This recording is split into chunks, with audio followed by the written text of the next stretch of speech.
ನಾನು ನೋಡಿಕೊಂಡು ನಾನು ಮ್ಯಾನೇಜ್ ಮಾಡ್ತೀನಿ, ನೀವು ತಲೆ ಕೆಡಿಸ್ಕೊಬಿಡಿ. ನೀವು ಮ್ಯಾನೇಜ್ ಮಾಡಲೇಬೇಕು. ನೀವು ಯಾವಾಗಲೂ ಹೇಳ್ತಿರ್ತಾರಲ್ಲ, ನಿಮ್ಮ ಋಣ ನನ್ನ ಮೇಲಿದೆ, ನಿಮ್ಮ ಋಣ ನನ್ನ ಮೇಲಿದೆ ಅಂತ. ಈಗ ಋಣ ತೀರಿಸೋ ಸಮಯ ಸಂತೋಷ್. ನೀವೇನಾದರೂ ನನ್ನ ಪರವಾಗಿ ಕೆಲಸ ಮಾಡಲಿಲ್ಲ ಅಂದರೆ ನಮ್ಮ ಹುಡುಗರಿಗೆ ವಿಷಯ ತಲುಪುತ್ತೆ. ಆಮೇಲೆ ಸುಮ್ಮನೆ ಅನ್ಯಾಯವಾಗಿ ನಿಮ್ಮ ಫೋಟೋಗೆ ಮನೆಯಿಂದ ಹಾರ ಬೀಳುತ್ತೆ. ಏನು ನೀವು ಯಾಕೆ ಅಷ್ಟೆಲ್ಲ ಟೆನ್ಷನ್ ತಗೋತೀರಾ? ನೋಡಿ, ಹೇಗಾದರೂ ಮಾಡಿ ನಿಮ್ಮ ಋಣ ತೀರಿಸೋ ಕೆಲಸನ ನಾನು ಖಂಡಿತ ಮಾಡ್ತೀನಿ, ಯೋಚನೆ ಮಾಡ್ಬಿಡಿ. Very good. ಈಗಲೇ ಹೋಗಿ ಜಾನ್ವಿಯವ್ರ ಮನಸ್ಸನ್ನು ಪರಿವರ್ತನೆ ಮಾಡೋದ್ರ ಕಡೆಗೆ ಸ್ವಲ್ಪ ಎಫರ್ಟ್ ಹಾಕಿ.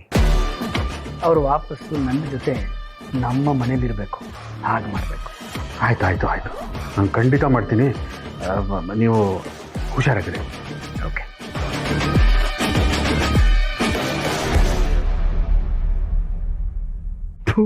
ಬಡ್ಡಿ ಮಗ, ಇವನ ಹತ್ರ ದುಡ್ಡು ತೊಗೊಂಡು ದೊಡ್ಡ ತಪ್ಪು ಮಾಡಿಬಿಟ್ಟೆ ಅನ್ನಿಸ್ತಿದೆ. ಒಳ್ಳೆ ಇವನು ಗುಲಾಮ ಅನ್ನೋ ಥರ ನೋಡ್ತಿದ್ದಾನೆ. ಅಲ್ಲ, ಜಾನುನ ಸಮಾಧಾನ ಮಾಡೋದು ಅಷ್ಟು ಸುಲಭ ಅಂದ್ಕೊಂಡಿದ್ದಾನ? ತಾಳಿನ ಕಿತ್ತು ಬಿಸಾಕಿ ಬಂದಿರೋಳ ಹತ್ರ ನಿನ್ನ ಗಂಡ ಒಳ್ಳೆಯವನು, ಅವನ ಜೊತೆಗೆ ಹೋಗಿ ಬಾಳು ಅಂದರೆ ಅವಳು ಒಪ್ತಾಳ? ಅವಳು ಒಪ್ಪಿದ್ರು ಅಪ್ಪ ಅಮ್ಮ ಒಪ್ತಾರ? ಖಂಡಿತ ಒಪ್ಪಲ್ಲ. ಹಾಗಂತ ಇವನು ಮಾತು ಕೇಳದೆ ಹೋದರೆ ನನಗೆ ಉಳಿಗಾಲ ಇಲ್ಲ. ಏನಾದರೂ ಒಂದು ಮಾಡಲೇಬೇಕು.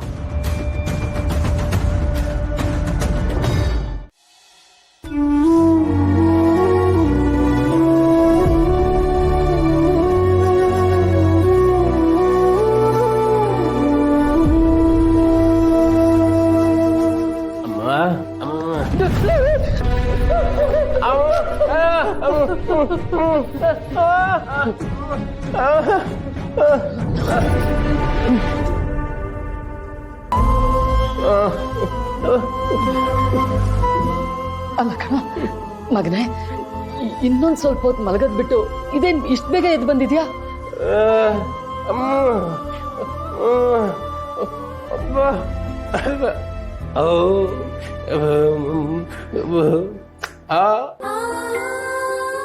ನಾನು ಸೂರ್ಯೋದಯ ನೋಡ್ದೆ ಅದೆಷ್ಟು ವರ್ಷಗಳಾದ್ವು. ಕತ್ಲೆ ಕೋಣೆಲೇ ಇದ್ದೆ ಅಲ್ವಾ. ದಿನಕ್ಕೆ 2 ಸಲ ನಾನು ಬೆಳಕು ನೋಡ್ತಾ ಇದ್ದಿದ್ದು. ಒಂದು, ಅವನ್ ಬೆಳಗ್ಗೆ ತಿಂಡಿ ತಂದಾಗ, ಮತ್ತೆ ರಾತ್ರಿ ಊಟ ತಂದಾಗ ಸ್ವಲ್ಪ ಹೊತ್ತು ಲೈಟ್ ಹಾಕ್ತಾ ಇದ್ದ. ಬಾಕಿ ಸಮಯದಲ್ಲೆಲ್ಲ ಬರೀ ಕತ್ಲಲ್ಲೇ ಇರ್ತಾ ಇದ್ದೆ.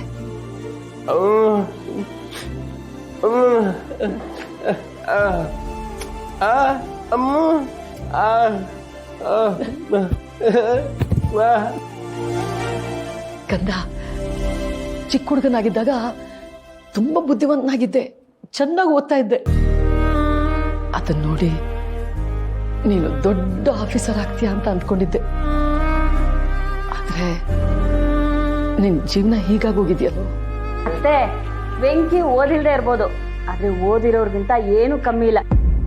ಎಷ್ಟೋ ಜನ ಎಲ್ಲ ಸರಿ ಇರೋರು ತಮ್ಮ ಜೀವನನ ರೂಪಿಸ್ಕೊಳಕ್ಕಾಗದೆ ಕಷ್ಟಪಡ್ತಿರ್ತಾರೆ. ಆದ್ರೆ ವೆಂಕಿ ಜೀವನ ಅನ್ನೋ ಯುದ್ಧನೇ ಗೆದ್ದವ್ರೆ.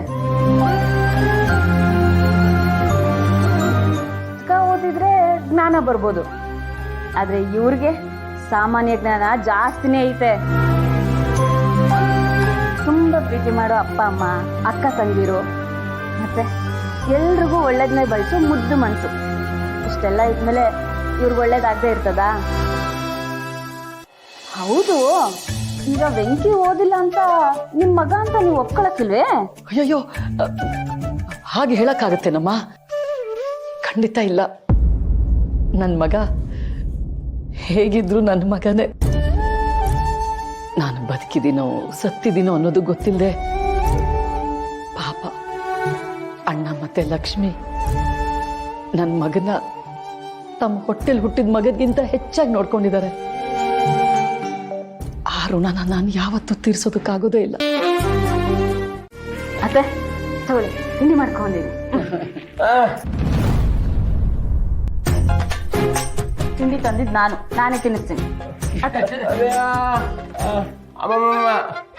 ನಾನು ತಿನ್ನಿಸ್ತೀನಿ ಅಂತ ಹೇಳಿದೆ ತಾನೇ?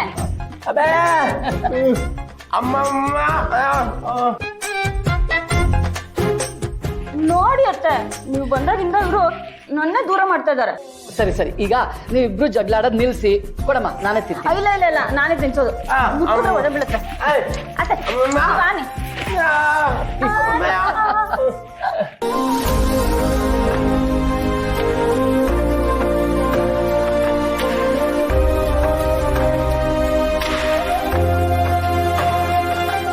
ಓಹೋ, ಏನಿದು? ಕೂತ್ಕೋ ಕೂತ್ಕೋ.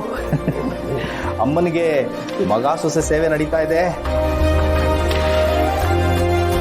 ಹ್ಞೂ ಅಣ್ಣ, ನಾನೇ ತಿಂತೀನಿ ಕೊಡ್ರು ಅಂದ್ರು ಕೇಳ್ದೆ, ಇಬ್ರು ಜಗಳ ಮಾಡ್ಕೊಂಡು ತಿನ್ನಿಸ್ತಾ ಇದ್ದಾರೆ. ಒಳ್ಳೇದಾಯ್ತು ವೈದೇಹಿ. ಇಷ್ಟು ವರ್ಷ ನೀನು ಕಳ್ಕೊಂಡಿರೋದನ್ನ ಈಗಲಾದರೂ ಅನುಭವಿಸೋಕ್ಕೆ ಸಮಯ ಸಿಕ್ಕಿದೆಯಲ್ಲ, ಸಂತೋಷ ಪಡು.